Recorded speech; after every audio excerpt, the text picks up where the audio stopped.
Namaskar. Happy Gurmela. My name is Avnish Ravyaga. I am 4 years old. My teacher name Pranav sir. मी आता पेट्या लावून दाखवणार आहे.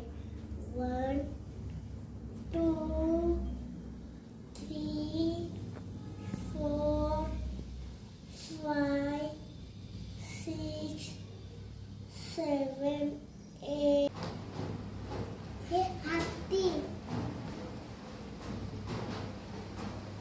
हे हॉर्स, हे उंट, हे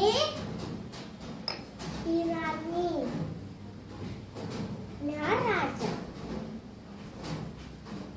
पेट्या 1 पाऊल चालते आणि 1 2 हाफ आणि हाती उभा आडवा आणि उलटा असा क्रॉस चालतो आणि राणी उभी आडवी आणि क्रॉस आणि राजा 1 पाऊल 1 पाऊल.